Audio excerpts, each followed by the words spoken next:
नमस्कार दोस्तों, दोबारा से स्वागत है आपका हमारे YouTube चैनल में। तो चलिए अपने कोर्स को आगे बढ़ाते हैं। ये इस कोर्स की तीसरी वीडियो है और अगर इससे पहली वीडियो अभी आपने नहीं देखी है तो उनका जो लिंक है आपको डिस्क्रिप्शन में भी मिल जाएगा और आई बटन में, उन्हें जाके ज़रूर देखिए और उसके बाद ये जो तीसरी वीडियो है उसको देखिएगा। इस वीडियो में हम डिस्कस करेंगे कि स्क्रूटनी असेसमेंट का प्रोसीजर क्या है, उसको हम डिटेल में करेंगे। लास्ट वीडियो में हमने जस्ट एक ओवरव्यू लिया था, अब हमें कैसे स्टेप बाय स्टेप आगे प्रोसीड करना है और इसको हम एक एग्जांपल से भी समझेंगे जो हमारी जो प्रैक्टिकल एस्पेक्ट है उसकी बेटर अंडरस्टैंडिंग के लिए। देखिए हमने पिछली वीडियो में भी ये देखा था, जल्दी से एक बार क्विकली देख लेते हैं प्रोसीजर। सबसे पहले 143(2) का हमारे पास नोटिस आया, उससे हमारी जो स्क्रूटनी असेसमेंट है उसकी शुरुआत हो गई। उसके बाद हमारे पास क्वेश्चनर आएगा, जो भी डिपार्टमेंट को हमसे क्वेरी करनी है, जो भी डॉक्यूमेंट्स चाहिए, detailed reply with specific time limit जो भी होगी उसमें हमें रिप्लाई करना है। REAC विल कंसीडर एंड उसके बाद जो हमारा ड्राफ्ट असेसमेंट ऑर्डर होगा वो हमें भेज दिया जाएगा with opportunity of being heard. हमें उसमें जो कहना है, हम अपना जो भी पॉइंट रखना चाहते हैं रख सकते हैं और उसके बाद जो फाइनल ऑर्डर है 143(3) का वो पास कर दिया जाएगा। अब देखते हैं क्वेश्चनर, क्योंकि it is the main body of any assessment. सबसे जो इंपॉर्टेंट चीज़ है वो है क्वेश्चनर, कि क्वेश्चनर में असेसी से क्या क्या मांगा गया है। तो जब भी क्वेश्चनर आए, detailed questionnaire will be provided in notice under section 142 subsection 1। अब यहाँ पर हम एक एग्जांपल लेके चलते हैं कि जो हमारा सिलेक्शन हुआ है स्क्रूटनी में वो किस बेसिस पर है कि हमारा जो असेसी है उसने कुछ लोन लिए हुए हैं, debt is unsecured loans. Unsecured loan लिए हुए हैं जिसके बेस पे जो हमारा केस है वो स्क्रूटनी में सिलेक्ट किया गया है। तो देखिए हमें किस तरह प्रोसीड करना चाहिए वो हम आगे देखेंगे। Detailed reply along with explanation and documentary evidence in support thereto। अब सपोज करते हैं कि अनसिक्योर्ड लोन्स मैंने लिए हुए हैं, ऑब्वियसली मेरे जो बैंक है उसके अंदर कुछ क्रेडिट एंट्रीज आ रही होंगी। तो डिपार्टमेंट मुझसे क्या क्या पूछेगा कि सबसे पहले आप अपनी ITR दीजिए, ठीक है, उसकी कंपटीशन दीजिए। अगर मैं बिजनेसमैन हूँ, मेरी जो भी बैलेंस शीट है, जो मेरी ऑडिट रिपोर्ट है वो दीजिए, मेरी बैंक स्टेटमेंट दीजिए, ठीक है। अब बैंक के अंदर जो जो मेरी क्रेडिट एंट्रीज हैं और जो मेरे बिजनेस की ट्रांजैक्शंस नहीं है, बहुत सारी एंट्रीज तो बैंक में वो होंगी जो मैंने अपना अगर कोई गुड्स है या सर्विस है वो सेल आउट की है, उसका रिसीट आया है और वो मैंने अपना टर्नओवर में दिखाया हुआ है। अपार्ट फ्रॉम माई टर्नओवर जो यहाँ पर कुछ और भी रिसीट्स हो सकती हैं वो हमारी अनसिक्योर्ड लोन्स की। तो उसकी क्लेरिफिकेशन में क्या क्या मांगा जाएगा कि आप ये पार्टीज़ के नाम बताइए, किन किन पार्टीज से आपको लोन आया है, इनका क्या पर्पज़ है, क्या इस लोन पे आपने कोई इंटरेस्ट भी पे किया है या ये इंटरेस्ट फ्री लोन्स हैं, ये पार्टीज़ क्या आपके रिलेटिव्स हैं, बिजनेस की पार्टीज़ हैं या कोई थर्ड पार्टीज़ हैं, इन्होंने आपको पैसा क्यों दिया है। इस तरह की काफ़ी सारी चीज़ें आ सकती हैं। तो इन सारी चीज़ों को कंसिडर करने के बाद, मतलब क्वेश्चनर को डिटेल्ड गो थ्रू करने के बाद आपको एक एक पॉइंट को अच्छे से डेल्ट करना है कि ये अनसिक्योर्ड लोन किन किन पार्टीज से आए हैं। अगर मैंने बिजनेस से लिए हैं तो हमें ये दिखाना है कि भाई देखिए ये पैसा मेरे पास आया, मुझे बिजनेस में रिक्वायरमेंट थी और देखिए ये पैसा मैंने बिजनेस के लिए इस तरह से यूज़ किया है। अगर मैंने उससे अपना स्टॉक बढ़ाया है तो एक हम फ्लो के थ्रू दिखा सकते हैं कि देखिए इस पैसे से मैंने स्टॉक परचेज किया है। अगर मैंने उसको बिजनेस एक्सपेंशन में लगाया है, कोई स्टोर बनाया है, कोई वेयर हाउस, तो हमें वो सारी चीज़ें with the help of evidences हमें जस्टिफाई करनी होंगी। टाइमली रिस्पॉन्स करना मस्ट है। अभी तक क्या होता था कि हमारे पास एक नोटिस आया, उसमें लेट सपोज 15 तारीख की डेट दी गई है, 15 मई। अब हम 15 तारीख को किसी वजह से नहीं गए, नहीं जा पाए, हमने एडजॉर्नमेंट भी नहीं लगाई, हम 20 तारीख को चले गए, 25 तारीख को, अभी ऑर्डर वगैरह पास नहीं होता था। लेकिन अब क्या है, सारी चीज़ें ऑन द रिकॉर्ड हैं। आप ये नहीं कह सकते कि भाई मुझे समय नहीं मिला, मैं आउट ऑफ स्टेशन था। आप कहीं से भी अपना जवाब, और एटलीस्ट अगर आप जवाब नहीं दे सकते तो एक एडजॉर्नमेंट की एप्लीकेशन तो डाल ही सकते हैं। तो इसलिए टाइमली रिस्पॉन्स करना अब बहुत ज़्यादा ही इंपॉर्टेंट हो गया है। और maintain chronology in reply as per questionnaire. देखिए यही एडवाइजेबल है। अब आप आमने सामने नहीं बैठे हैं कि भाई जो भी आपके एओ हैं, आपसे जो भी डॉक्यूमेंट पूछा, जो भी क्लेरिफिकेशन मांगी, आपने एकदम बता दी, देखिए ये इसका जवाब मैंने रिप्लाई में इस पेज पे लगाया हुआ है और इसके जो भी डॉक्यूमेंट्स है वो ये हैं। बैंक में भी हज़ारों ट्रांजैक्शंस होती हैं जो हमें कोरिलेट करनी होती हैं। अगर हम किसी के सामने बैठे हैं तो हम बहुत अच्छे से एक्सप्लेन कर सकते हैं, लेकिन अभी इस एनवायरनमेंट में वो सारी चीज़ें मिसिंग हैं। इसीलिए हमें कोशिश करनी चाहिए जितने भी अपने रिप्लाई सबमिट करने हैं वो पॉइंट टू पॉइंट हो, जितने भी डॉक्यूमेंट्स हम सबमिट कर रहे हैं वो नंबर्ड हो और प्रॉपर इंडेक्स्ड हो, जिससे हम इजीली एक्सप्लेन कर पाएँ और हमारा एओ कोई भी हो, वो इंडिया के किसी भी कोने में बैठा हो, वो उसको अच्छे से समझ पाए, क्योंकि जब उसको वो सारी चीज़ें समझ में आ जाएंगी तभी हम अपने केस को जीत पाएंगे। अब देखिए, ड्राफ्टिंग स्किल्स बहुत इंपॉर्टेंट हो गई है फेसलेस मैनर में, तो हमें अपनी जो ड्राफ्टिंग स्किल्स है उसको भी इम्प्रूव करने पे ध्यान देना है और कुछ पॉइंट्स हैं जो हमें कंसिडर करने चाहिए। सबसे इंपॉर्टेंट चीज़ है ये, रिप्लाई हमें बहुत केयरफुली ड्राफ्ट करना है। जो भी क्वेश्चनेयर में पूछा गया है वो सारे के सारे जवाब हमें देने हैं और कोशिश करनी है कि एक ही कंबाइंड रिप्लाई में ही सारी चीज़ें जाएं। पीस मील में देने से हमें बचना चाहिए। अगर हम दे सकते हैं तो हमें एक ही रिप्लाई में अपनी सारी चीज़ें सबमिट करानी चाहिए। Gather our documents, draft point wise reply, ये सारी चीज़ें हम डिस्कस कर चुके हैं। अदरवाइज अब क्या होता है, जो भी हमें, अभी हम अनसिक्योर्ड लोन का ही एग्जांपल लेके चलते हैं। अगर हमारे बुक्स में अनसिक्योर्ड लोन्स आ रहे हैं तो हमें उनको एस्टेब्लिश करने के लिए 3 चीज़ें जस्टिफाई करनी होती हैं: identity, credit worthiness and genuineness.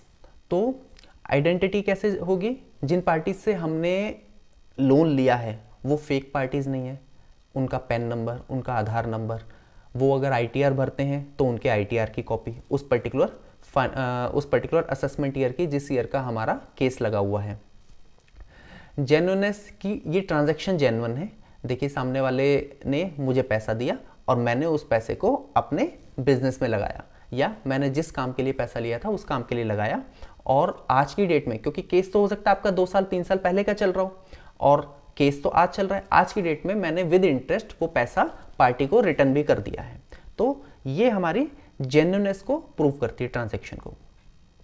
Credit worthiness में हम क्या दिखा सकते हैं कि देखिए, जो सामने वाली पार्टी है जिसने मुझे लोन दिया है उसकी क्रेडिट वर्दीनेस भी थी इतनी, वो उसकी कैपेसिटी भी थी कि वो अमाउंट मुझे दे सकता था। ऐसा नहीं कि मान लेते हैं उसने अपने बैंक में, अगर मुझे 10 लाख रुपए का लोन मिला है, पहले उसने 10 लाख रुपए कहीं से कैश जमा कराए, वो कैश उसने मुझे ट्रांसफ़र कर दिया, कभी उसने आईटीआर नहीं भरी।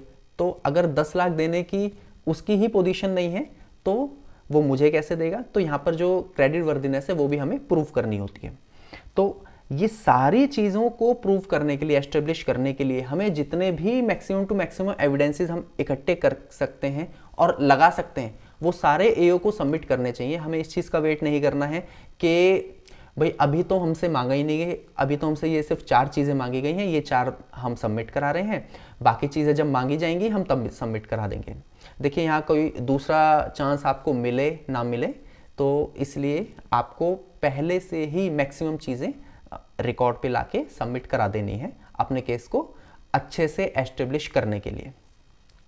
अदरवाइज मान लेते हैं किसी वजह से अगर आप का केस एस्टेब्लिश नहीं हो पाया तो उसमें एडिशन कर देगा, तब आपको सारी चीज़ें देनी पड़ेंगी और वो सारी चीज़ें फिर सीआईटी अपील में एज एन एडिशनल एविडेंस जाएंगी। वो एडमिट कराना अपने आप में एक टास्क है। तो इसलिए आप यहीं पर अपनी जो सबमिशन की स्टेज है वो उस स्टेज पर ही सारी चीज़ें कोशिश कीजिए कि हम सबमिट कर दें।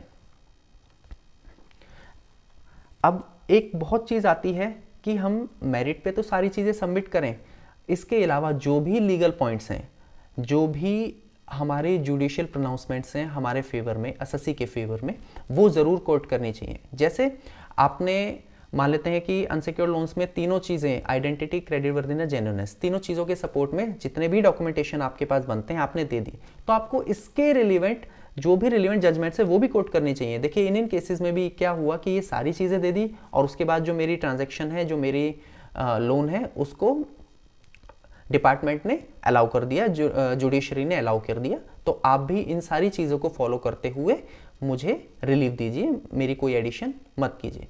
हमेशा कोशिश करनी चाहिए कि जो आपके ज्यूरिडिक्शनल हाई कोर्ट के डिसीजंस हैं, अगर वो आपके फेवर में तो आपको वो कोट करने चाहिए, वो आपको ज़्यादा हेल्प करेंगे आपके केस में।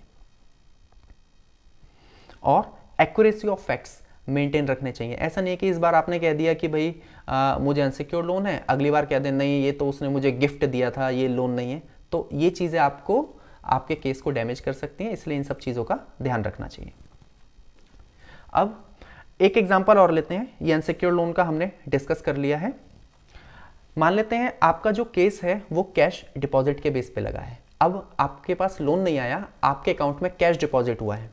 अब ये भी हो सकता है कि कैश डिपॉजिट हुआ है, आपने खुद करा है, उसका आपको सोर्स एक्सप्लेन करना है कि भाई मैंने जो ये कैश डिपॉजिट किया है वो जेन्युइन सोर्सेज से मैंने पैसा जमा किया है।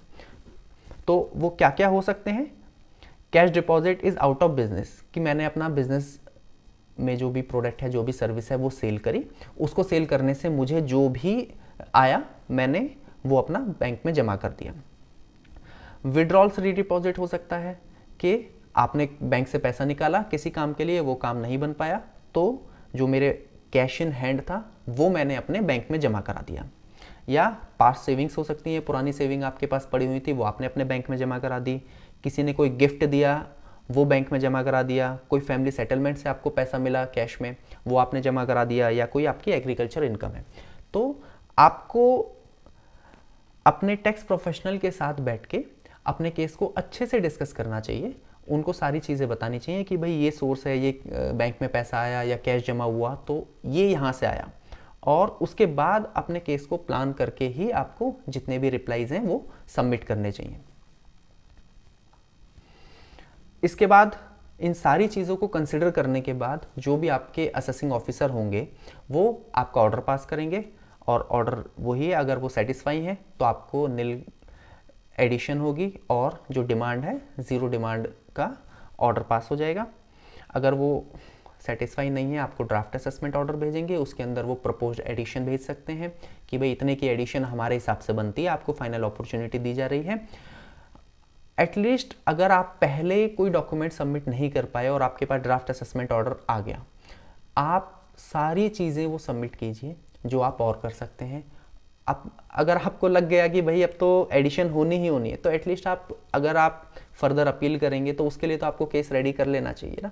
तो वो जो भी रिप्लाई में अपनी चीज़ें डालनी है जो आपको नेक्स्ट स्टेज के लिए हेल्प करें, और जो भी डॉक्यूमेंट्स हैं वो सब आपको इस स्टेज तक कोशिश करनी चाहिए कि मैं रिकॉर्ड पे लगा दूं। अगर उसके बावजूद भी आपकी एडिशन हो जाती है तो आपके पास फर्दर अपॉर्चुनिटी है कि आप एक अपील फाइल कर सकते हैं within 30 days from the date of receipt of assessment order. जिस दिन भी आपको असेसमेंट ऑर्डर रिसीव हुआ है उसके 30 दिन के अंदर अंदर आप हायर अथॉरिटी पे honourable commissioner of income tax appeals के पास जो अपील है अपनी वो फाइल कर सकते हैं, और जो असेसमेंट ऑर्डर पास हुआ है उसको चैलेंज कर सकते हैं। अब जो अपील्स है वो भी फेसलेस है, तो जब हम उसके लिए कोर्स रेडी करेंगे, कोर्स बनाएंगे, तब उसके बारे में हम फर्दर डिस्कस करेंगे। तो उम्मीद करते हैं कि ये वीडियो आपको समझ में तो आया ही है, बट आपको कुछ ना कुछ इससे सीखने को मिला, हेल्प होगी।